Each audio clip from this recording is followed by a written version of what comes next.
پچھلے ہفتے نکاح کے شرائط کا بیان تفصیل سے آیا۔ نکاح کی شرائط میں سے ایک شرط یہ ہے کہ عورت محرمات میں سے نہ ہو، یعنی جس خاتون سے نکاح ہو رہا ہے وہ محرمات میں سے نہ ہو۔ محرمات میں سے مطلب محرمات سے مراد وہ خواتین جن سے نکاح شرعاً حرام ہے۔ محرمات سے مراد وہ خواتین جن سے نکاح شرعاً حرام ہے۔ دیکھیے، محرمات دو طرح کی ہوتی ہیں۔ ایک تو وہ جن سے حرمت کا تعلق ابدی ہوتا ہے، جن سے نکاح جو ہے کبھی بھی حلال نہیں ہوتا، جنہیں محرمات ابدیہ کہتے ہیں۔ بعض خواتین وہ ہوتی ہیں جن سے نکاح کبھی بھی حلال نہیں ہوتا، اور بعض خواتین وہ ہوتی ہیں جن سے نکاح وقتی طور پر حرام ہوتا ہے، لیکن کبھی بعض حالتوں میں ان سے نکاح کی گنجائش ہوتی ہے۔ تو محرمات ابدیہ یعنی وہ خواتین جن سے نکاح کبھی بھی حلال نہیں ہوتا، ہمیشہ حرام رہتا ہے، وہ تین سبب سے محرمات ابدیہ میں سے ہوتی ہے، یعنی تین وجہ سے عورت ہمیشہ کے لیے حرام ہوتی ہے۔ پہلی وجہ خونی رشتہ، خونی رشتے کی وجہ سے بھی محرمات ابدیہ میں سے عورت ہو جاتی ہے، ہمیشہ کے لیے حرام ہوتی ہے۔ دوسری وجہ ازدواجی رشتہ، یعنی وہ رشتہ جو نکاح کے ذریعے سے قائم ہو۔ تیسری وجہ رضاعت، یعنی دودھ پینا کسی خاتون کا۔ یہ تین وجوہ سے، تین اسباب سے عورتیں ہمیشہ کے لیے حرام ہوتی ہیں۔ اب خونی رشتے کے ذریعے سے کتنی عورتیں حرام ہوتی ہیں؟ تو خونی رشتے کے ذریعے سے 7 قسم کی عورتیں حرام ہوتی ہیں۔ قرابت کے ذریعے سے، خونی رشتے کے ذریعے سے 7 قسم کی عورتیں حرام ہوتی ہیں۔ سب سے پہلے تو ماں حرام، ماں سے نکاح حرام ہے شریعت کے اندر۔ قرآن کریم میں اللہ فرماتے ہیں حرمت علیکم امہاتکم، حرام کر دی گئی تم پر تمہاری مائیں۔ اب ماؤں کے اندر دادیاں نانیاں بھی داخل ہیں، دادیاں بھی داخل ہیں، نانیاں بھی داخل ہیں۔ وہ ساری عورتیں ماؤں کے اندر شامل ہوں گی جن کے ذریعے سے ہم وجود میں آئے کسی نہ کسی طریقے سے۔ سگی ماں بھی، باپ کی ماں بھی، ماں کی ماں بھی، اوپر تک چلے جائیں، دادا کی ماں، نانا کی ماں، اوپر تک سے یہ ساری عورتیں جو ہمارے وجود میں آنے کا ذریعہ بنی ہیں کسی نہ کسی طریقے سے، وہ ہم پر حرام، وہ ساری ماؤں کے اندر داخل ہے۔ حرمت علیکم امہاتکم کے اندر وہ ساری داخل ہے۔ تو خونی رشتے کے ذریعے پہلی عورت جو حرام ہوتی ہے وہ ماں۔ دوسری خاتون جو حرام ہوتی ہے وہ بیٹی۔ بیٹیوں کے اندر وہ ساری خواتین داخل ہیں جو ہمارے ذریعے سے وجود میں آئیں۔ اس میں بیٹی بھی داخل، پوتی بھی داخل، نواسی بھی داخل، یہ سارے کے سارے بیٹیوں کے اندر ہی شامل ہیں، یہ سارے حرام۔ وہ ساری خواتین جن کے ذریعے ہم وجود میں آئیں وہ ماؤں میں داخل ہے، وہ ساری حرام۔ ایسے وہ ساری خواتین جو ہمارے ذریعے سے وجود میں آنے والی ہے وہ بھی حرام، یعنی وہ بیٹیوں میں داخل۔ تو دوسرا رشتہ جو نسب کی وجہ سے، خونی رشتے کی وجہ سے حرام ہوتا ہے وہ بیٹیوں کا ہے۔ تیسرا رشتہ بہن سے نکاح بھی حرام ہے اسلام کے اندر۔ اب بہن 3 طرح کی ہوتی ہے۔ ایک تو وہ بہن جس کے ماں باپ اور ہمارے ماں باپ ایک ہوں، وہ سگی بہن ہے، حقیقی بہن ہے۔ وہ بہن جس کے ماں باپ اور ہمارے ماں باپ ایک ہو، سگی بہن، وہ بھی حرام۔ وہ بہن جس کا باپ ہمارا باپ ایک ہو، مائیں الگ الگ ہو، وہ بھی حرام۔ ایسے ہی وہ لڑکی جس کی ماں ہماری ماں ایک ہو، باپ الگ الگ ہو، وہ بھی حرام۔ بہن 3 طرح کی ہوتی ہے اور بہن 3 ہی ہے۔ اس کے علاوہ ایک طریقہ اور بہن کسی کو بنانے کا ہے کہ وہ دودھ شریک بہن بن جائے، اس کا ذکر بعد میں آئے گا۔ اسلام میں منہ بولی بہن کی کوئی حیثیت، کوئی ویلیو نہیں ہے۔ کسی کو بہن بول دینے سے کوئی عورت بہن نہیں ہو جاتی، یا کسی کو بہن مان لینے سے، یا کسی کو ماں مان لینے سے، یا کسی کو بیٹی مان لینا کوئی چیز نہیں ہے اسلام میں۔ تو بہن یہ 3 ہی ہوتی ہے۔ ایک تو وہ لڑکی جس کے ماں باپ ہمارے ماں باپ ایک ہوں، یہ سگی بہن۔ وہ لڑکی جس کی ماں ہماری ماں ایک ہو، چاہے باپ الگ الگ ہو۔ وہ لڑکی جس کا باپ ہمارا باپ ایک ہو، چاہے مائیں الگ الگ ہو، یعنی باپ شریک بہن، ماں شریک بہن۔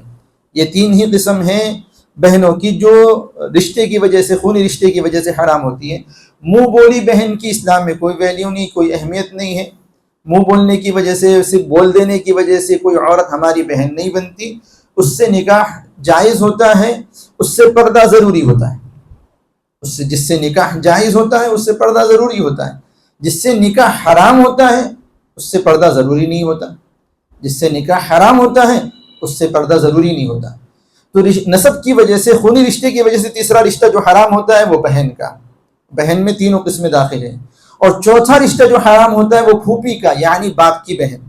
باپ کی بہن سے نکاح بھی مرد کے لیے حرام ہے. اللہ فرماتے ہیں حرمت علیکم امہاتکم، حرام کر دی گئی تم پر تمہاری مائیں. حرمت علیکم امہاتکم وبناتکم، اور تمہاری بیٹیاں. حرام کر دی گئی تم پر تمہاری مائیں، تمہاری بیٹیاں. حرمت علیکم امہاتکم وبناتکم واخواتکم، اور تمہاری بہنیں. وعماتکم، اور تمہاری پھوپھیاں. تو چوتھا رشتہ جو حرام ہوتا ہے وہ پھوپھیوں کا رشتہ حرام ہوتا ہے. کہ مرد کے لیے جس طرح اپنی بہن سے نکاح حرام ہے، باپ کی بہن سے نکاح بھی حرام ہے. اور پانچواں رشتہ جو حرام ہوتا ہے وہ خالاؤں کا.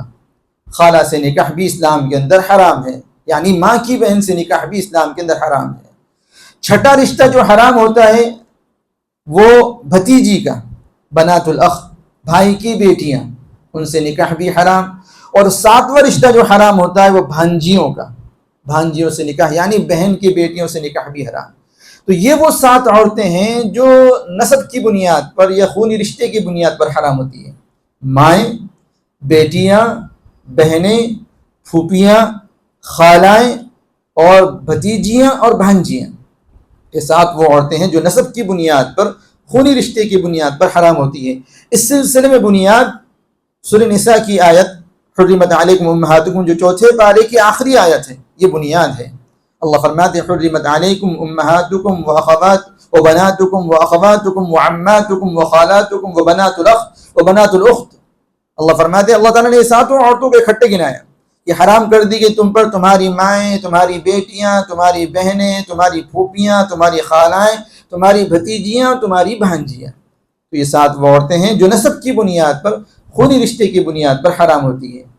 4 عورتیں وہ ہیں جو ازدواجی رشتے کی بنیاد پر نکاح کے ذریعے سے حرام ہوتی ہیں. 4 عورتیں ایسی ہیں جو نکاح کے ذریعے سے حرام ہوتی ہے. جب ہم نے کسی خاتون سے نکاح کیا تو جس خاتون سے نکاح کیا گیا اس کی ماں حرام، یعنی ساس.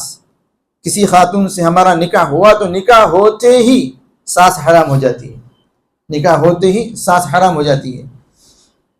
البتہ دوسرا رشتہ جو ازدواجی تعلق کی وجہ سے نکاح کے ذریعے سے حرام ہوتا ہے وہ بیوی کی پہلے سے ایک بیٹی اگر ہو تو وہ بیٹی بھی حرام ہوتی ہے. بیوی کی بیٹی، ایک تو نکاح کے ذریعے سے بیوی کی ماں حرام ہوتی ہے، دوسرے نکاح کے ذریعے سے بیوی کی بیٹی حرام ہوتی ہے. لیکن بیوی کی بیٹی نکاح ہوتے ہی حرام نہیں ہوتی. اگر کسی خاتون سے ہم نے نکاح کیا تو نکاح کرتے ہی اس کی ماں تو حرام ہو جائیں گی، لیکن اس کی بیٹی تب حرام ہوگی جب اس خاتون کے ساتھ ہماری تنہائی ہو گئی ہو. جب ہماری تنہائی کسی خاتون کے ساتھ ہو گئی ہو تو اس کی بیٹی حرام ہوگی. اگر بغیر تنہائی کیے، صرف نکاح کرتے ہی اگر کسی خاتون کو فوراً طلاق دے دیے، بغیر اس کے ساتھ تنہائی ہوئے اگر کسی خاتون کو فوراً طلاق دے دی گئی تو اس کی بیٹی سے انسان نکاح کر سکتا ہے. یہ قرآن کریم میں اللہ تبارک نے فرمایا امہات نسائکم وربائبکم اللاتی فی حجورکم من نسائکم اللاتی دخلتم بہن. اللہ فرماتے ہیں تمہاری بیویوں کی مائیں حرام ہیں، اور تمہاری پرورش میں وہ لڑکیاں جو تمہاری ان بیویوں سے ہو جن کے ساتھ تم تنہا ہو چکے، جن کے ساتھ تم دخول کر چکے، تو ان کی بیٹیاں تب حرام ہوں گی جب بیوی کے ساتھ تنہائی ہو گئی ہو. اگر کسی شخص نے کسی عورت کو نکاح کرتے ہی فوراً طلاق دے دی تو اگر اس کی پہلے سے کوئی ایک بیٹی ہو تو بیٹی سے اب نکاح کر سکتا ہے، کیونکہ اس کی وہ ابھی کوئی نہیں ہے. تو اگر کسی خاتون سے نکاح ہوا تو نکاح ہوتے ہی ساس حرام، لیکن خاتون سے نکاح ہوتے ہی اس کی پہلے سے جو پرانی بیٹی ہے کسی اور شوہر کی، وہ بیٹی اس وقت تک حرام نہیں ہوگی جب تک کہ اس خاتون سے جس کے ساتھ نکاح ہوا ہو تنہائی نہ ہو گئی ہو. تو دوسرا رشتہ جو نکاح کے ذریعے حرام ہوتا ہے وہ بیوی کی بیٹی کا، بیوی کی بیٹی کا. اور یہ رشتہ کب حرام ہوتا ہے؟ جب بیوی کے ساتھ تنہائی ہو گئی ہو. اور تیسرا رشتہ جو نکاح کے ذریعے سے حرام ہوتا ہے وہ بیٹے کی بیوی کا، یعنی بہو. ہمارے بیٹے نے کسی لڑکی سے نکاح کر لیا تو نکاح کرتے ہی اس کی بیوی جو ہے ہم پر حرام ہو جاتی ہے، ہماری بہو بن جاتی ہے. نکاح کرتے ہی بہو حرام ہو جاتی ہے. اور چوتھا رشتہ جو نکاح کے ذریعے سے حرام ہوتا ہے وہ باپ کی بیوی کا، یعنی اگر کسی کے باپ نے اس کی ماں کے علاوہ کسی اور عورت سے نکاح کیا، یعنی سوتیلی ماں اس کی، تو سوتیلی ماں باپ سے نکاح کرتے ہی سوتیلی ماں حرام ہو جاتی ہے۔ اللہ فرماتے ہیں قرآن کریم کے اندر کہ لا تنکحوا ما نکح آباؤکم، ان عورتوں سے نکاح نہ کرو جن سے تمہارے باپوں نے نکاح کیا۔ یہ ٹوٹل ہو گئی 11 عورتیں۔ 7 عورتیں نسب کی بنیاد پر حرام ہوتی ہے، 4 عورتیں نکاح کے ذریعے سے حرام ہوتی ہے، تو یہ 11 عورتیں، یہ 11 کے 11 عورتیں رضاعت کی بنیاد پر بھی حرام ہوتی ہے۔ اگر کسی بچے نے 2 سال کا ہونے سے پہلے اگر کسی خاتون کا دودھ پیا، ماں کے علاوہ کسی خاتون کا دودھ پیا، تو اس دودھ پینے کو رضاعت بولتے ہیں۔ اسلام کے اندر اس دودھ پینے کو رضاعت بولتے ہیں۔ رضاعت کے ذریعے سے وہ سارے رشتے حرام ہوتے ہیں جو نسب کے ذریعے سے حرام ہوتے ہیں، اور نکاح کے ذریعے سے جو رشتے حرام ہوتے ہیں وہ سارے رشتے، وہ 11 عورتیں جو نسب کے ذریعے سے حرام ہوئی تھی، جو نکاح کے ذریعے سے حرام ہوئی تھی، وہ 11 کی 11 عورتیں رضاعت کے ذریعے سے بھی حرام ہو جائیں گی۔ رسول کریم صلی اللہ علیہ وسلم کا ارشاد ہے یحرم من الرضاع ما یحرم من الولادہ، کہ رضاعت سے وہ سارے رشتے حرام ہوتے ہیں جو ولادت سے حرام ہوتے ہیں۔ ایک حدیث میں ہے الرضاعۃ تحرم ما تحرم الولادہ، رضاعت ان رشتوں کو حرام کر دیتی ہے جن رشتوں کو ولادت یعنی نسب حرام کرتا ہے۔ تو جو عورتیں نسب کی وجہ سے حرام ہوتی ہیں، مثال کے طور پر نسبی ماں حرام، رضاعی ماں بھی حرام، نسبی بیٹی حرام، رضاعی بیٹی بھی حرام، نسبی بہن حرام، رضاعی بہن بھی حرام، ایسے ہی نسبی پھوپھی حرام، رضاعی پھوپھی بھی حرام، نسبی خالہ حرام، رضاعی خالہ بھی حرام، نسبی بھتیجی حرام، رضاعی بھتیجی بھی حرام، نسبی بھانجی حرام تو رضاعی بھانجی بھی حرام۔ رضاعی ماں کسے کہتے ہیں؟ بچے کا جس خاتون نے دودھ پیا وہ اس کی رضاعی ماں ہے۔ اور رضاعی بیٹی کون؟ اگر کسی کی بیوی کا کسی دوسرے لڑکے نے دودھ پیا 2 سال کا ہونے سے پہلے کسی کی بیوی کا کسی دوسرے لڑکے نے دودھ پیا، دوسری بچی نے دودھ پیا، یعنی اولاد کے علاوہ کسی اور اجنبی بچی نے دودھ پیا، تو وہ بچی اس عورت کی بیٹی ہو جاتی ہے، جیسے اس عورت کی بیٹی اس کے شوہر کی بھی بیٹی۔ تو رضاعی بیٹی سے بھی نکاح کرنا حرام ہے، جیسے نسبی بیٹی سے نکاح حرام ہے ایسے رضاعی بیٹی سے نکاح بھی حرام، اور جیسے نسبی بہن سے نکاح حرام، رضاعی بہن سے نکاح حرام۔ رضاعی بہن کون؟ وہ اجنبی لڑکی جس کا ہمارے ساتھ نسبی اعتبار سے کوئی تعلق نہیں تھا، لیکن اس نے بھی اور ہم نے کسی خاتون کا دودھ پیا، کسی اجنبی خاتون کا دودھ پیا، تو وہ ہماری رضاعی بہن ہو جائیں گی، دودھ شریک بہن ہو جائیں گی۔ جیسے حضرت شیمہ رضی اللہ عنہ آپ صلی اللہ علیہ وسلم کی دودھ شریک بہن تھی، حضرت حلیمہ سعدیہ کی بیٹی تھی، آپ صلی اللہ علیہ وسلم کا نسبی کوئی تعلق نہیں تھا ان سے، لیکن کیونکہ وہ آپ صلی اللہ علیہ وسلم نے حضرت حلیمہ سعدیہ کا دودھ پیا تھا بچپن کے اندر، اور حضرت شیمہ نے بھی ان کا دودھ پیا تھا بلکہ ان کی بیٹی تھی، تو حضرت شیمہ رضی اللہ عنہ آپ صلی اللہ علیہ وسلم کی رضاعی بہن تھی، یعنی دودھ شریک بہن تھی۔ جیسے نسبی بہن حرام ہوتی ہے ویسے ہی رضاعی بہن بھی حرام ہوتی ہے۔ ایک زمانے تک یہ لوگ مانتے تھے کہ رضاعی بہن وہ ہوتی ہے جو جس نے ہمارے ساتھ ساتھ کسی خاتون کا دودھ پیا ہو، وہ رضاعی بہن ہوتی ہے۔ یوں بولا جاتا تھا کہ اس نے اس کے حصہ کا دودھ پیا اس لیے وہ رضاعی بہن۔ اگر دودھ پینے کے زمانے میں اگر چند سالوں کا فاصلہ ہو جاتا، چاہے ایک عورت کا دودھ پیا ہو، 2 بچوں نے، 2 لڑکا لڑکی نے، اگر بیچ میں چند سالوں کا فاصلہ ہو جاتا تو اس کو بہن بھائی نہیں مانتے تھے۔ ایسے بہت سارے نکاح ہو گئے ہیں، ایسے بہت سارے نکاح کچھ عرصہ پہلے نا علمی کم علمی کی وجہ سے، لا علمی کی وجہ سے ہو گئے ہیں۔ حالانکہ وہ لڑکا لڑکی جس نے کسی ایک خاتون کا دودھ پیا ہو، وہ لڑکا لڑکی آپس میں بھائی بہن ہوتے ہیں، چاہے دودھ پینے کے زمانے کے اندر سالوں کا فرق ہو، سالوں کا فاصلہ ہو، لیکن اگر ایک خاتون کا دودھ پیا ہے تو آپس میں بھائی بہن ہیں، ان کا آپس میں نکاح کرنا حرام ہے۔ ایسے ہی نسبی بھتیجی جس طرح حرام ہوتی ہے، رضاعی بھائی کی بیٹی بھی حرام، یعنی وہ لڑکا جس نے ہمارے ساتھ دودھ پیا کسی اجنبی خاتون کا، وہ ہمارا دودھ شریک بھائی بن گیا، اس کی بیٹی بھی حرام۔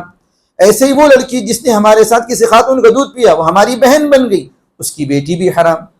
تو نسبی بھتیجی جس طرح حرام، رضاعی بھتیجی بھی حرام، نسبی بھانجی جس طرح حرام، رضاعی بھانجی بھی حرام۔